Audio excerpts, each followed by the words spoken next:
The U.S. Supreme Court heard arguments today in President Trump's legal battle to keep his personal financial records secret. As John Yang reports, the justice's decision could have profound implications for the constitutional separation of government powers. Arguing before the nation's highest court to try to keep President Trump's financial records private, Mr. Trump's personal attorney made a broad claim. A sitting president is immune from any criminal process, even a grand jury subpoena. Justice Ruth Bader Ginsburg said that would put a president above the law.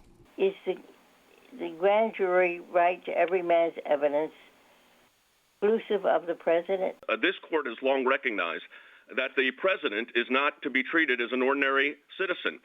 He has responsibilities. He is himself a branch of government. He is the only individual that is a branch of government in our federal system. Today's conference call oral arguments, which ran longer than scheduled, centered on subpoenas from Congress and a New York City grand jury to Mr. Trump's accounting firm and banks that finance Trump Organization businesses for tax returns and other financial records. While the Supreme Court allowed a federal sexual harassment civil suit against President Bill Clinton to go forward while he was in office, the justices have never ruled on a criminal investigation. Today, justices pressed the president's attorney why this was different. How is this more burdensome, though, than what took place in Clinton versus Jones?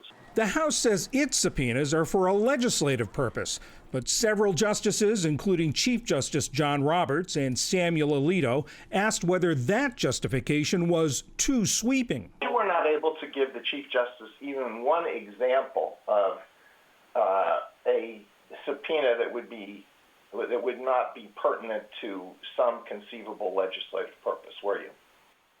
As I said, Your Honor, that's correct, because this court itself has said Congress's power to legislate is extremely broad.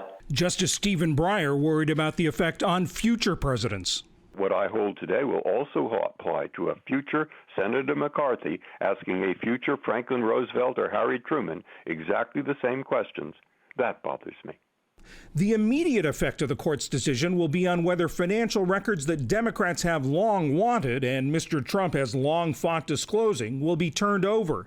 The House Oversight Committee made its demand after hearing last year from former Trump attorney Michael Cohen. It was my experience that Mr. Trump inflated his total assets when it served his purposes, such as trying to be listed amongst the wealthiest people in Forbes, and deflated his assets to reduce his real estate taxes.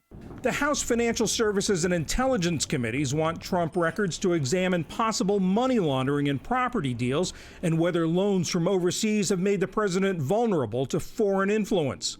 Of particular interest to investigators is Deutsche Bank, the only major financial institution consistently lending to Trump businesses. New York Times editor David Enrich is author of Dark Towers, which focuses on Mr. Trump's ties with the bank.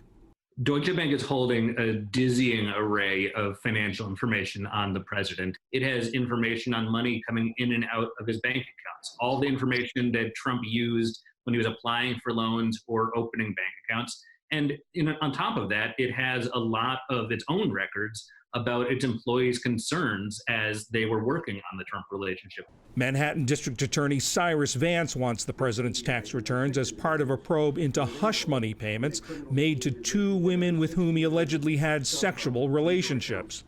But the court's ruling could have a longer-term effect on the constitutional balance of power between Congress and the president. Marcia Coyle of the National Law Journal. This is a true separation of powers dispute, which generally have been worked out between the branches over the decades. But this one, in the face of both parties really hewing to their own positions, is now before the U.S. Supreme Court. And there could be consequences for the court itself. There's a real possibility that the general public might view the Supreme Court's decision as political if it is 5-4 in favor of President Trump. That's why I also think John Roberts is very much a critical player here, and how he can try to find a resolution to this case that will be hopefully bipartisan of sorts. A decision will likely come by June, just in time for the presidential campaign. For the PBS NewsHour, I'm John Yang.